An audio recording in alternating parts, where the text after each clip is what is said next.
اعوذ باللہ من الشیطان الرجیم بسم اللہ الرحمن الرحیم ان اللہ وملائکتہ یصلون علی النبی یا ایھا الذین آمنوا صلوا علیہ وسلموا تسلیما اللہم صلی علی سیدنا و نبینا و شفیعنا و مولانا محمد وعلی آل محمد وبارک وسلم۔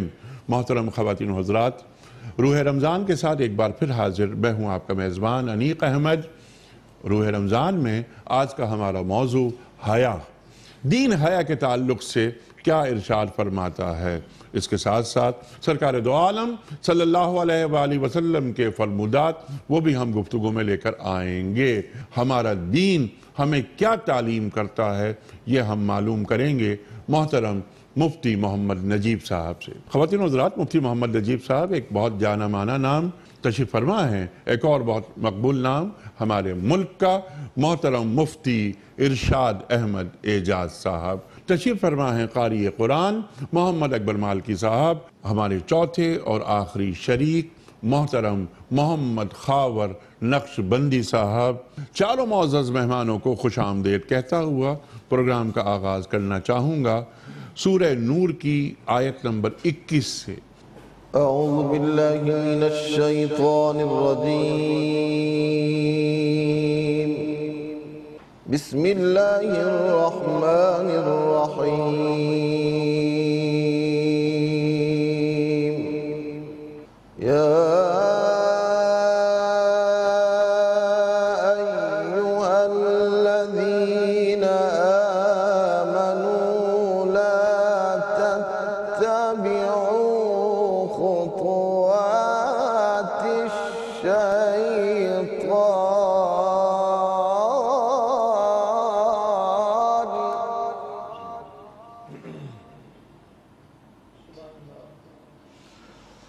ومن يتبع خطوات الشيطان فإنه يأمر بالفحشاء والمنكر ولولا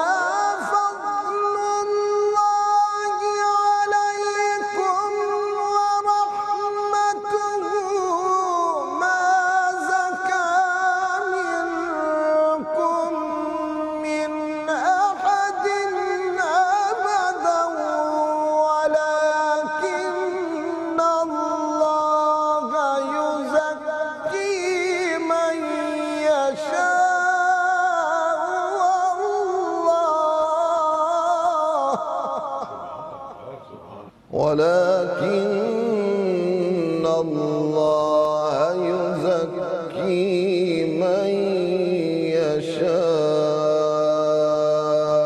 والله سميع عليم ورحمته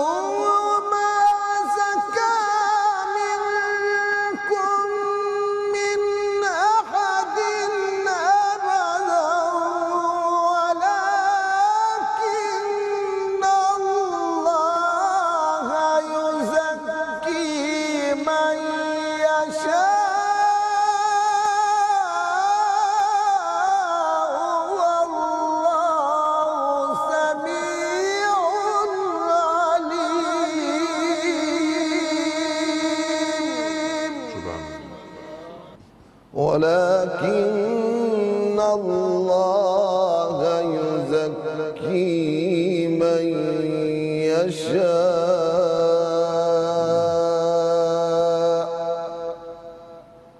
والله سميع عليم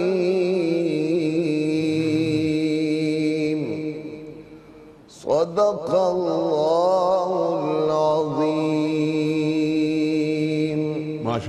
ماشاءاللہ قاری صاحب۔ خواتین حضرات، بریک کی طرف جا رہے ہیں اور اسی بریک کے دوران میں ہم آذان فجر لاہور بھی سننے کی سعادت حاصل کریں گے۔ ایک بریک۔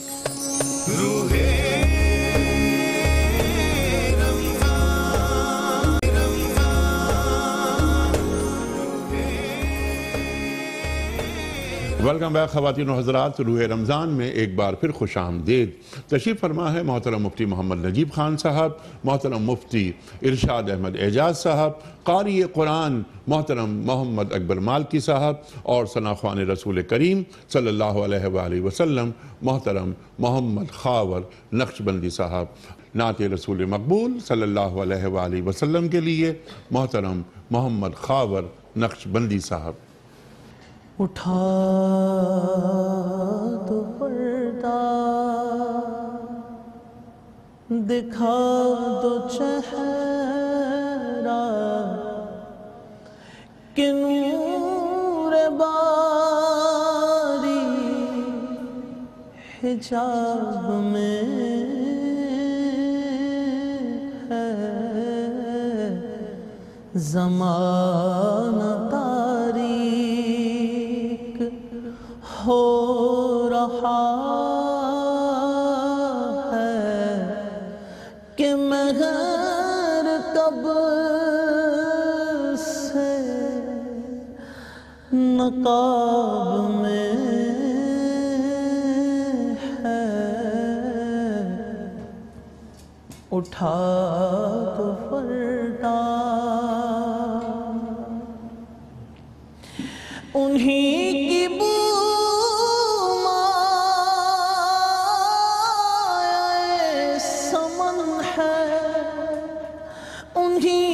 جلوہ چمن چمن ہے، انہی کی بو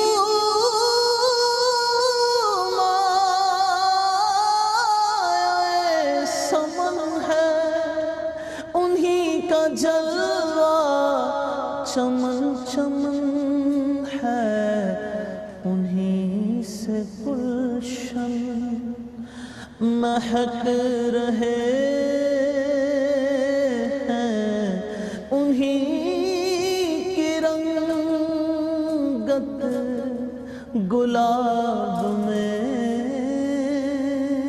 ہے، اٹھا دو پردہ، کریم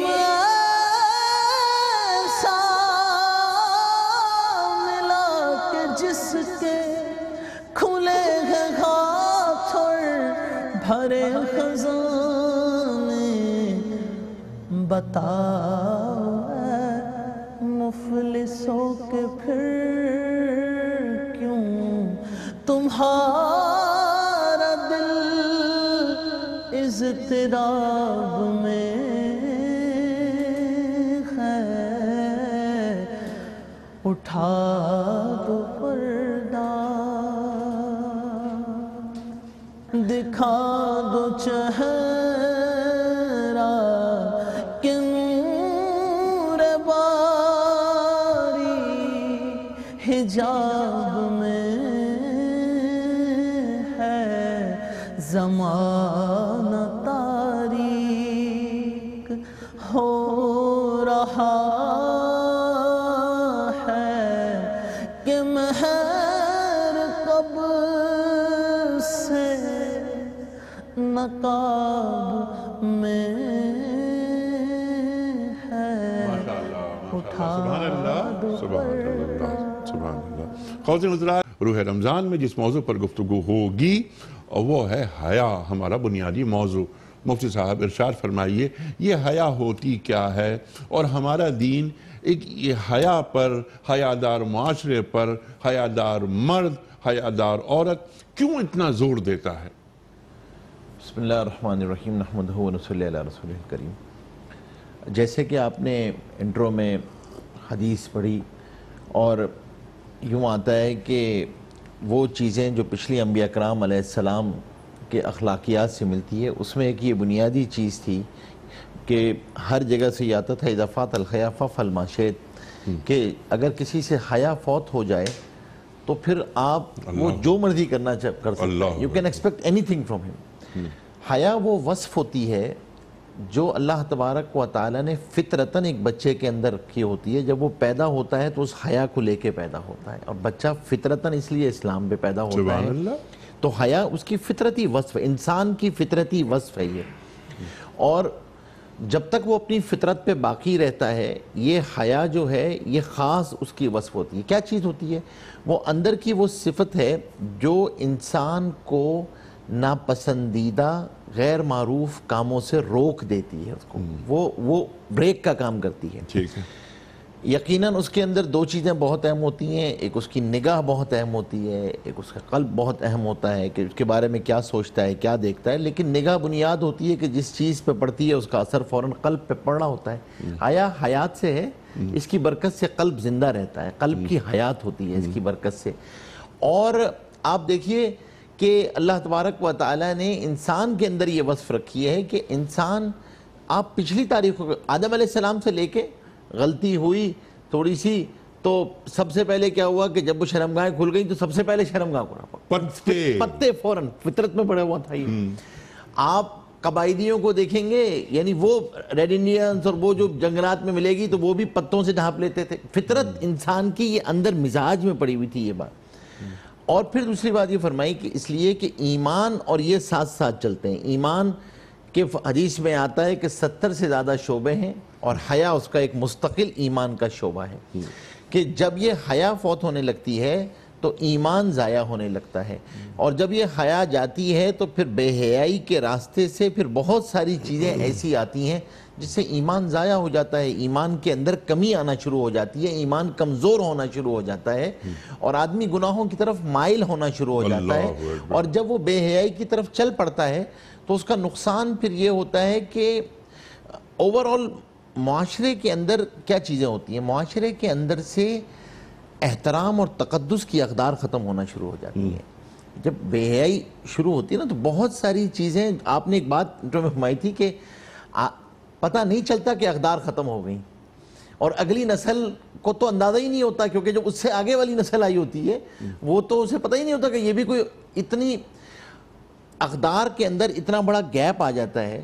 آج اس کی بے شمار صورتیں ہیں، کیونکہ آج یہ جو گزشتہ 100 سال گزرے ہیں انسانی تاریخ کے اندر، انسانی تاریخ میں بے حیائی کے راستے سے جتنا بڑا انقلاب ان 100 سال میں آیا ہے اتنا شاید ہی پہلے کبھی آیا، کیونکہ بالکل ہی لبرلزم کے نام پہ آپ اس کو کہہ لیں، آپ اس کو سیکولرزم کے نام پہ کہہ لیں، کسی بھی نام، جس میں آپ نے انسان کو ایک سوشل اینیمل بنایا اور سوشل اینیمل کے ارد گرد ایک تانا بانا تنا، اور آپ نے کہا کہ یہ وہ ہے کہ جس پہ شہوت غالب ہے، اور پھر آپ نے اس شہوت کے پنپنے کے لیے تمام ذرائع فراہم کیے، اور پھر وہ انسان اس درندے کی شکل میں سامنے آیا کہ جس کے سامنے کوئی تمیز تھی ہی نہیں، وہ تو بہن ہو، ماں ہو، سہیلی ہو، بیوی ہو، تو سب برابر ہو گئے۔ پھر سب کچھ بے حیائی کے راستے سے جب اب جو آیا نا، وہ بے حیائی کے راستے سے ایک طوفان آیا ہے، اس میں آپ چاہے اس کی کئی صورتیں سامنے آ گئی، اس کی ایک صورت قریانیت کی ہے، اس کی ایک صورت الفاظ کی ہے۔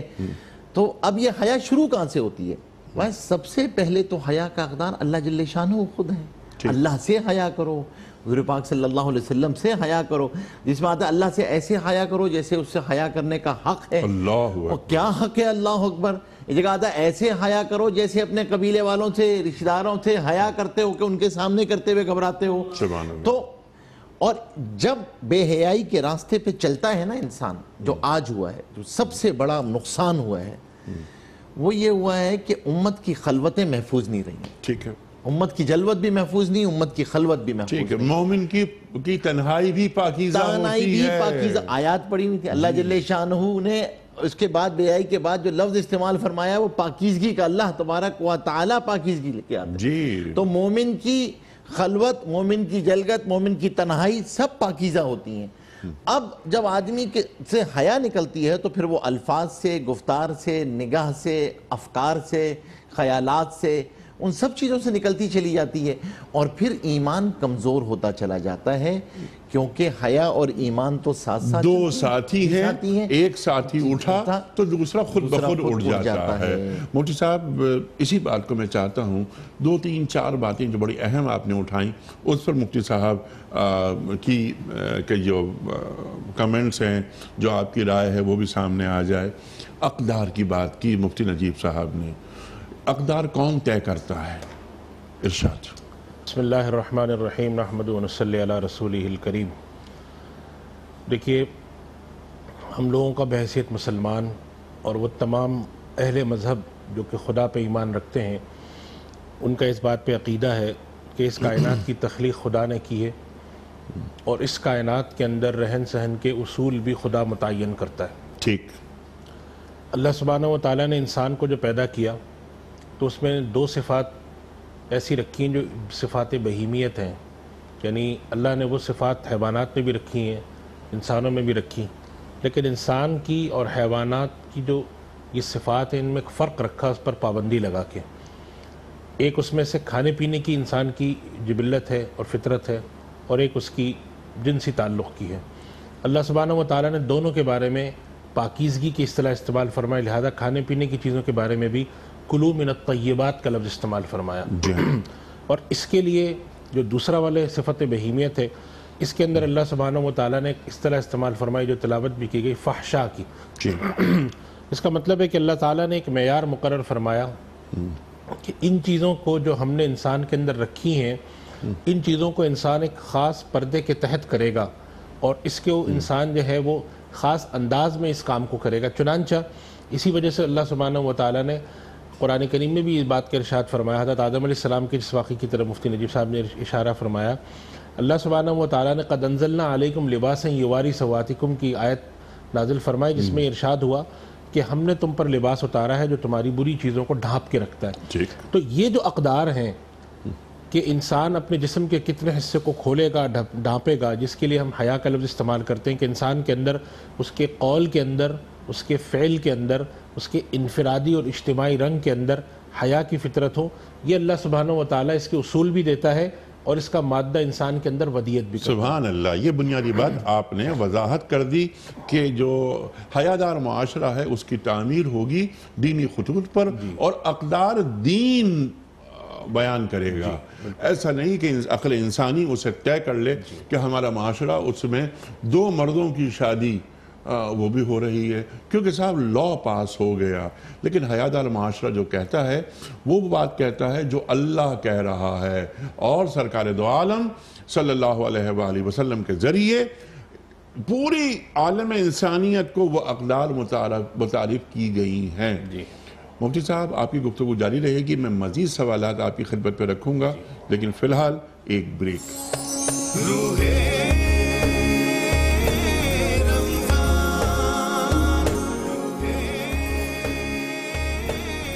ویلکم بیک خواتین و حضرات، روح رمضان میں ایک بار پھر خوش آمدید۔ تشریف فرما ہے محترم مفتی محمد نجیب خان صاحب، محترم مفتی ارشاد احمد اعجاز صاحب، قاری قرآن محمد اکبر مالکی صاحب، اور ثنا خوان رسول کریم صلی اللہ علیہ وآلہ وسلم محترم محمد خاور نقشبندی صاحب۔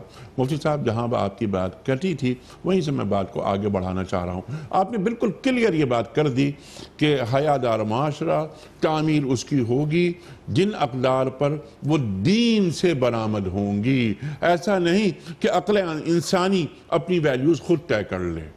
ٹھیک، اب اگلا سوال، ایک حیادار مرد اور ایک حیادار عورت، دین کون سی اقدار ان میں دیکھنا چاہتا ہے؟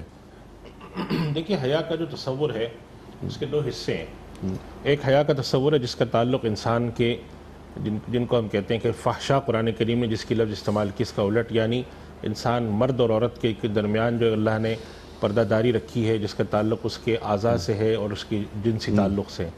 اور ایک حیا کا وہ شعبہ ہے جس کو ہم مروت کا لفظ استعمال کرتے ہیں۔ نبی کریم صلی اللہ علیہ وسلم کا جو مشہور واقعہ آتا ہے سورۃ الاحزاب میں، کہ جب آپ نے لوگوں کو کھانے پر بلایا تھا تو اللہ تعالیٰ نے وہی اتاری کہ جب تم کھانا کھا چکو تو نبی کے گھر میں سے باہر چلے جایا کرو۔ وہاں پہ استعمال فرما ان ذالکم کان یؤذی النبی فیستحیی منکم، کہ یہ بات نبی صلی اللہ علیہ وسلم کو ناگوار گزرتی ہے مگر وہ تم سے حیا کھاتے ہیں. جی تو اس سے معلوم کیا ہوا کہ انسانی معاشرے میں حیا جو ہے، حیا اور مروت اور یہ تصور شریعت نے بڑے رکھے ہیں. جی چنانچہ نبی کریم صلی اللہ علیہ وسلم کے ایک صحابی تھے، ان کے اندر طبیعت میں جھجک تھی. تو ان کے بھائی نے ان کو نصیحت کی کہ بھائی تم اس طرح جھجک کر کام کرتے رہو گے تو کیسے کام چلے گا، تم جایا کرو، لوگوں سے میل جول رکھا کرو. تو نبی کریم صلی اللہ علیہ وسلم نے ان کو فرمایا کہ ان کو تم ایسا مت کہو، اس لیے کہ حیا جو ہے وہ ایمان کا حصہ ہے. سبحان اللہ. تو اس سے معلوم ہوا کہ جھجک بعض دفعہ جو ہوتی ہے اس کی اساس مروت، اس کی اساس اور حیا. اللہ سبحانہ و تعالیٰ نے ان چیزوں کے بارے میں جو مرد اور عورت کے درمیان کیسے میل جول رہے گا، کیا رہے گا، سورۃ النور کے اندر اصول بیان فرما دیا کہ قل للمؤمنین یغضوا من ابصارہم ویحفظوا فروجہم. سبحان یہ اللہ. بنیاد ہے، اساس کہ ایک تو وہ نگاہیں نیچی رکھیں مرد بھی، اور نگاہیں نیچی رکھیں عورت بھی. اور ان کے لیے فرمایا کہ وہ نگاہیں نیچی رکھیں اور اپنی شرمگاہوں کی حفاظت کریں. یہ جو وہ انسان کے وہ والا حصہ ہے جو شرم کا، حیا کا، اس کے بارے میں یہ دو اساسی اصول متعین فرما دیے. اچھا، اب اس کے اوپر بہت کچھ ہمارا متفرع ہوتا ہے. یہ جتنے بھی ہمارے آج کل کے احکام ہیں جس کے اندر ہم ایکسپوز کرنا جسے ہم کہتے ہیں، کھول کر سامنے لے آنا، جس کا تعلق لباس سے بھی ہے، جس کا تعلق جسم کو عریاں کرنے سے بھی ہے، یہ سب اسی سے تعلق رکھتے ہیں. سبحان اللہ. اور اسی طرح نبی کریم صلی اللہ علیہ وسلم نے یہ جو پردے کے احکامات کے اندر کچھ تفصیل رکھی، جیسے کہ علماء کرام نے اس پر لکھا ہے کہ دین ہمارے دین کا اسلوب ہے. اور یہ ہمارے دین کا اسلوب نہیں، عقل کا اسلوب بھی ہے، دنیا کے ہر معاشرے کا ہے کہ ہر وہ چیز جو کسی غلط کام کا سبب بنتی ہو اس کو غلط کام کی سرحد پہ لا کے نہیں روکا جاتا، پہلے سے روکا جاتا ہے. یعنی کہ اگر آپ سے کہا جاتا ہے کہ آپ گاڑی چلا رہے ہیں تو آپ اپنی رفتار کم رکھیں، اس لیے کہ اگر تیز رکھیں گے تو ایکسیڈنٹ ہوگا. ٹھیک. یہ آپ سے نہیں کہا جاتا کہ چلائیں تو آپ 150 کی رفتار سے، لیکن کوشش کریں کہ ایکسیڈنٹ نہ ہو، بلکہ یہ ہدایت دی جاتی ہے جسے ہم سد ذریعہ کہتے ہیں. تو ہمارے دین نے یہ کہا کہ اگر ہم تمہیں یہ حکم دیتے ہیں کہ یغضضن من ابصارہن ویحفظن فروجہن، یغضوا من ابصارہم، آنکھیں نگاہیں نیچی کریں اور اپنی شرمگاہوں کی حفاظت کریں، تو اس کے لیے پھر ایک خاص حجاب کا تصور دیا. یعنی پہلے ایک حیادار معاشرہ تعمیر کرنا پڑتا ہے، اس کے بعد مجھے مطلوب ہے کہ جناب والا آپ حیادار رہیں. اوصاف کی بات میں نے کی تھی، میں سوچ رہا تھا کہ جھوٹ بولنا بھی بے حیائی ہے. ٹھیک ہے نا مفتی صاحب؟ ایسا ہی ہے نا، ہمارا دین یہ تعلیم کر رہا ہے. سرکار دو عالم صلی اللہ علیہ وآلہ وسلم کا ارشاد ہے کہ ہر حال میں حیا پر قائم رہو، خواہ اس سلسلے میں تمہیں اپنے بعض حقوق سے دستبردار بھی ہونا پڑے. کتنی اہمیت ہے حیا کی. اللہ اکبر، اللہ اکبر. مفتی صاحب نے جو بہترین بات اٹھائی وہ یہ کہ سد ذرائع، کیا ہم من حیث القوم، من حیث الامہ ان ذرائع کو روک رہے ہیں؟ ارشاد. دیکھیں، یہی وہ بات ہے جو مفتی صاحب نے شاید فرمائی ہے کہ دین کا مزاج یہ ہے کہ وہ بالکل باؤنڈری پہ آ کے نہیں روکتا کہ اب جب چیز گزر چکی ہوتی ہے، بلکہ اس سلوپ پہ آنے ہی نہیں دیتا. لا تقربوا الزنا. ہاں، کہ آپ اس کا کیا ان تمام آلات، ان تمام چیز، ان تمام احوال، ان تمام رسائل، ان تمام ذرائع سے آپ دور رکھیں جس سے یہ اہجانی کیفیت اس کے اندر پیدا ہو اور اس کے اندر یہ مسائل پیدا. اب وہ دیکھیں نا، آپ یہ سوچئے کہ کتنا اس کو بڑا ویل ڈیزائن کیا ہے، اس کا وجن بڑا کلیئر ہے. مطلب آج باطل کا وجن بڑا کلیئر ہے، اس نے بے حیائی کس راستے سے کیا. دیکھیں، چھوٹی سی آپ ریڈرز ہوتے ہیں، میں اکیڈیمیا سے تعلق ہے، آپ کے چھوٹے سے بچوں کے ریڈرز ہوتے ہیں، وہ بچوں کی کہانیاں ہیں، وہ اس کے اندر گرل فرینڈ بوائے فرینڈ کا تصور ہے، وہ ایک عریاں لباس پہن کے جو ہے وہ سمندر کے کنارے ہیں، وہ چھوٹے سے بچے ہیں وہ. پھر اب آپ اس سے آگے بڑھتے ہیں تو کارٹونز ہیں اسی طریقے سے، اس کارٹونز کے اندر اب وہ اس کا سب سے بڑا نقصان یہ ہو کہ آپ نے بچے سے بچپن چھین لیا، اس کا آپ نے سب کچھ اس سے چھین گیا. اس بچی کی عزت چھن گئی، بچے کا بچپن چھن گیا، اس لڑکے کی آپ نے اس کو اتنی چیزوں سے ایکسپوز کر دیا اتنی چھوٹی سی عمر میں کہ وہ خود پریشان ہو گیا ہے. اس کی آپ نے ان پوائنٹس کو چھیڑ دیا جو فطرتاً اس جگہ پہ چھیڑنے ہی نہیں تھے، جو اس جگہ پہ اس کو ایجوکیٹ کرنا ہی نہیں تھا. اور اس کی وجہ سے نقصان یہ ہوا، ایک طرف تو یہ ہوا کہ یہ بڑھتا چلا گیا، اور پھر آپ کے پاس جو ہے وہ کمپیوٹرز اور موبائل گیم، اور بے حیائی جو ہے نا وہ کلک اوے ہے. بس آپ کلک کریں اور بے حیائی موجود. آپ کو ایکسس، گناہ کے ایکسس کو اتنا آسان کر دیا. اور پھر اس کے باقی سارے ذرائع. اب رمضان چل رہا ہے، آپ دیکھیں نا بے حیائی، وہ جو میں نے آپ سے ایک بات کی تھی، جب بے حیائی آتی ہے نا تو پھر احترام اور تقدس معاشرے سے ختم ہوتا چلا جاتا ہے، اور احساس تک نہیں ہوتا. احساس تک نہیں ہوتا. ابھی 10 سال آپ یہ پہلے بتائیے کہ 10-15 سال پہلے کا رمضان اور 15 سال کے بعد کا رمضان، آپ رمضان فیسٹیول بنا لیں گے، رمضان کو انٹرٹینمنٹ بنا لیں گے، رمضان کا احترام اور تقدس آگے آنے والی نسلیں سمجھیں گی کہ رمضان ایک فیسٹیول ہوتا ہے. جیسے انٹرٹینمنٹس کے فیسٹیولز ہوتے ہیں نا، اس کے اندر سیلز لگتی ہیں، اس کے اندر گانے بجانے ہوتے ہیں، اس کے اندر اور جو عبادت اور جو مقصود اور جو قیام اللیل، سب چیزیں جو ہیں وہ سب چیزیں، رسومات، عرف، نارمز، انٹرٹینمنٹس، فیسٹیول شروع کہاں سے ہوا تھا؟ شروع ہوا تھا بے حیائی سے. جب آپ نے اللہ سے حیا کرنی چھوڑی کہ رمضان کا مہینہ تھا، اس میں حیا کا تقدس اور زیادہ ہونا چاہیے تھا، مفتی صاحب یہی بات رہے گی، اور بڑھنی چاہیے تھی. بالکل، یہ شہر مواسات ہے اور وہ بالکل نکلتی چلی گئی. تو جو اب پھر اسی طریقے سے ایک اور چیز جو ہے وہ ہمارے اشتہارات ہیں، ہمارے بل بورڈ، جہاں پہ آپ چاہیں نہ چاہیں آپ اپنی نگاہ کی حفاظت ہی نہیں کر سکتے. اچھا، اشتہارات، بل بورڈز کی بات یقیناً میں آپ سے اتفاق کرتا ہوں، لیکن اس سے قبل کیا ہمارے والدین کا کردار ذمہ دارانہ ہے؟ انہیں معلوم ہے جو آپ نے بات کی کہ میرے بچہ اور میری بچی، میرا بیٹا اور میری بیٹی کیا پڑھ رہے ہیں، کس ماحول میں رہ رہے ہیں. بہت ساری باتیں ایسی ہیں کہ جو ہم یہاں آن کیمرہ بیان بھی نہیں کر سکتے کہ ان اسکولوں میں کیا ہو رہا ہے. یہ او لیولز اور اے لیولز کے جو اسکولز، آپ پوری دیکھیں. آپ مفتی صاحب، اسٹیٹ رپورٹ میں یہ چاہ رہا ہوں کہ لمبی گفتگو آپ فرمائیں. فی الحال ایک چھوٹا سا بریک.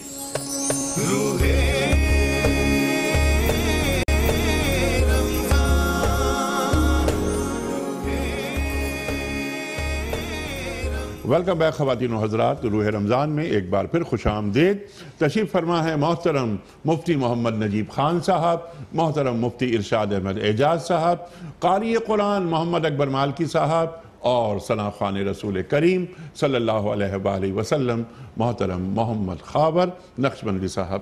مفتی صاحب، بریک سے قبل آپ بات فرما رہے تھے، میں اتفاق کرتا ہوں آپ کی بات سے، ہمارے ایڈورٹیزمنٹس، ہمارے بل بورڈز وغیرہ وغیرہ وغیرہ وغیرہ، لیکن پہلا مرحلہ بلکہ پہلا مدرسہ ماں کی گود. یہ بچے اور بچیاں جو گھر میں تعلیم حاصل کر رہے ہیں، تربیت حاصل کر رہے ہیں، کیا والدین انہیں حیادار ماحول گھر میں فراہم کر رہے ہیں؟ آپ کی بات بالکل درست ہے. سب سے بڑا چیلنج آج جو ہے نا وہ یہی ہے. آج میں کبھی کبھی سوچتا ہوں کہ آپ پیچھے جا کے اپنا بچپن دیکھیں اور دیکھیں تو آج ہم اپنی اولاد کو جن حالات میں چھوڑ کے جائیں گے وہ بہت ہی چیلنجنگ سچویشن ہے. اور وہ چیلنجنگ سچویشن اس لیے کہ شیطان اور بے حیائی اور کے راستے اتنے کھل چکے ہیں کہ وہ ہر ایک کے ہاتھ میں. آپ سوچیں نا، موبائل فونز ہر ایک کے پاس ہیں، کمپیوٹر ہر ایک کے پاس ہیں، اور آپ نے یہ گیجٹس بغیر کسی سپرویژن کے دیے ہوئے ہیں. وہ امریکن سائیکیٹرسٹ وہ کہا کرتا ہے، چائلڈ سائیکیٹرسٹ، کہ آپ نے موبائل فون اور کمپیوٹر بچے کو بغیر سپرویژن کے ہاتھ میں دینے کا مطلب یہ ہے کہ آپ اس کو نیو یارک کے ڈاؤن ٹاؤن میں رات کو 12 بجے اکیلا چھوڑ دیں 10 سال کے بچے کو. اگر آپ تیار ہیں چھوڑنے کے لیے، آپ کی بے حیائی، اگر آپ کی حیا کا یہ جنازہ نکل چکا ہے تو آپ بچے کے حوالے کریں، گیجٹ اس کو دے دیں.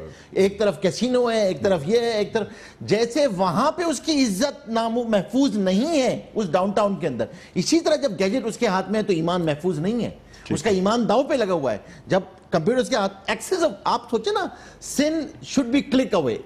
موٹو کیا ہے کہ گناہ جو ہے نا وہ کلک اوے ہونا چاہیے. ایکسس آپ کو موجود ہے. اب آپ نے ایمان کی حفاظت کرنی ہے، آپ نے چیزوں کی حفاظت کرنی ہے، تو اگر آپ سپرویژن میں نہیں رکھ سکتے اس کو تو پھر تو سب سے بڑی ذمہ داری ماں باپ کی آتی ہے. اور ذمہ داری سے بری و ذمہ ہونا، بلکہ میں کہوں گا آنکھیں چرانا. قرآن کریم کی آیت تلاوت ہوئی، لا تتبعوا خطوات الشیطان، شیطان کے نقش قدم پر نہ چلو. جو آپ نے بات فرمائی ہے یہ کام تو ہم خود کر رہے ہیں اور الزام دے رہے ہیں شیطان کو. شیطان کو الزام دیں، آپ اس کے لیے ایک راستے اس کو خود بتائیں. آپ سوچیں نا، گھر میں داخل ہو کے ماں اپنی مصروفیت کو کرنے کے لیے بچے کو بہلانے کا ذریعہ کیا ہے؟ موبائل اس کے ہاتھ میں دے دیں. باپ کو ذریعہ کیا ہے بہلانے کا؟ موبائل ہاتھ میں دے دیں. یعنی آپ اس کو جو ہے وہ باہر چھوڑ کے آ جائیں کہ جاؤ بیٹے اب تم. اب ظاہر سی بات ہے وہ تو ایک دنیا ہے، وہ بے حیائی کی دنیا ہے، اچھا مفتی صاحب، اب یہ معاملہ جیسا آپ نے فرمایا کہ آپ کا بچپن، ہمارا بچپن، ہمارے بچوں کو وہ بچپن نہیں ملا جو ہمیں ملا تھا، یعنی وہ زمانہ نہیں ملا. اب کرنے کا کام کیا ہے؟ کس طرح ان معاشروں کو ہم پاکیزہ رکھ سکتے ہیں؟ دیکھیں، سب سے بنیادی بات تو یہ ہے، 3 چیزیں بہت اہم ہیں. ایک تو یہ کہ اپنے گھر کے اندر ماحول کو بنانا، بہترین، گھر کے اندر سب سے پہلا کام ہوگا گھر کے اندر، اور سپرویژن کو رکھنا. دیکھیں، اس سے آپ غافل نہیں ہو سکتے، اس چوکیداری سے آپ غافل نہیں ہو سکتے. یہ آپ کی ذمہ داری ہے. کلکم راعٍ و کلکم مسئول عن رعیتہ. یعنی بچوں پہ ایک نگاہ بچوں رکھی پہ جائے نگاہ آپ اور رکھیں گے، بچوں کے ساتھ وقت گزارا جائے گا، پہلی بات. ٹھیک. دوسری بات یہ ہے کہ رول ماڈل مجھے بننا ہو. سبحان اللہ. دیکھیں، اگر میری نگاہ محفوظ نہیں، میری زبان محفوظ نہیں، میرا اپنی گفتار محفوظ نہیں، میں جھوٹ سچ جھوٹ کا میرا، دیکھیں رول بچہ مجھے فالو کرے گا. تیسری چیز صحبت ہے، کہ اس بچوں کو ایسے ماحول میں لے کے جانا جہاں ایمان محفوظ رہے. صرف انگریزی کی خاطر خدارہ کسی ایسے ادارے میں نہ ڈالیے گا جہاں ایمان داؤ پہ لگ جائے. ایک کیریئر کے خاطر میں جو ہے وہ اس کے ایمان داؤ پہ نہیں لگانا. اداروں، صحیح تعلیمی اداروں کا تعین اور صحیح ایسی مجالس میں جانا جہاں وہ حیا کے تذکروں کو سن سکے، اس کا ایمان محفوظ رہے، ایمان کے تازگی رہے، اسے معلوم ہو کہ دینی اقدار کیا ہوتی ہیں. والدین کی ذمہ داری یہ ہے کہ ایسی صحبتیں فراہم کی جائیں. خاص طور پہ یہ کیا، جیسے آپ نے بات فرمائی کہ انگریزی بولنے والے بچے، یعنی ہم ایک نوکری کرنے والوں کی فصل ہر سال پیدا کرتے ہیں. وہ نکالتے ہیں، کھپتے نہیں ہیں مارکیٹ میں، وہ بیچارے پریشان ہوتے ہیں. زندگی کا مقصد ان بچوں کو بتایا جائے.